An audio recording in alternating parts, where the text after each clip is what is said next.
Кыргыз Республикасынын премьер-министринин кызматына киришип жатып, өз элимдин Бүгін Қырғыз Республикасының премьер-министрі Мухаммедкалый Абылгазиевтің өкмөт башчылык кызматына киришкендигине туура 2 жыл толду. 2 жыл аралыгында Абылгазиев мурдагы премьерлерден эмнеси менен айырмалана алды. Албетте, адегенде эле аны акыркы 15 жыл аралыгында эң узак олтурган өкмөт башчысы катары айтабыз. Анткени менен башкалардан эң көпкө иштегени менен эң аз иш аткарган. Де юре мурдагылардан эң ыйгарым укугу кеңири, де факто эң чабал премьер-министр катары мүнөздөлөт. Дагы бир өзгөчөлүгү, баштапкы командасынын дээрлик бүт баары алмашып, айрымдары 2 жолудан алмашса да эч козголбогон, коробогондугу. Ошондой эле адеп кызматка киришип жатканда өкмөттүн жаңы түзүмүн 2 айдын ичинде жогорку кеңешке алып келемин деп, 2 жыл бою ана мына деп депутаттарга упчу эмгизип, эми унуткарып салды.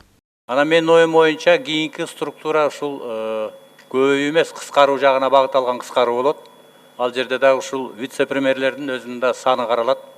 Ал боюнча дагы кийинчерээк сиздерге келем. Өзгөртүүлөр болот. Болот, сөзсүз болот.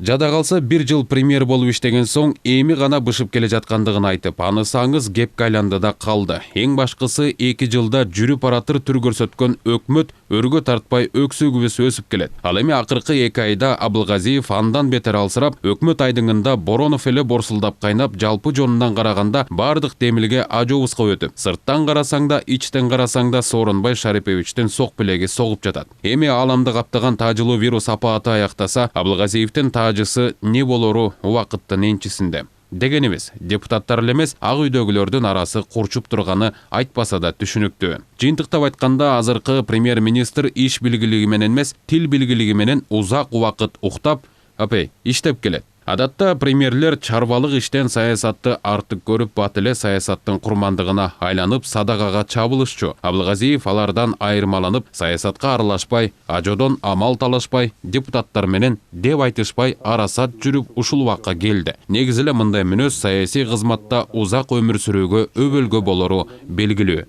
Сен мага, мен сага тийбейм дегенчелик. Аны карайлык, азыр айта албайм. Рахмат, эске алабыз сунуштарды. Социалдык тармактагы адистерибиз айтып атат, коллегаларым. Приоритет катары ошону киргизебиз, кабыл алабыз.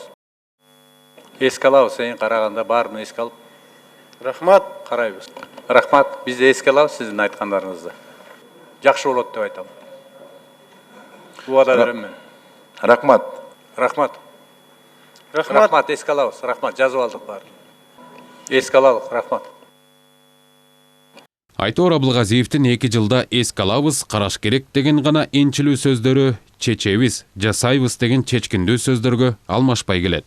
Мирлан Маматалиев, Калыбек Абдумамутов, Нью ТВ.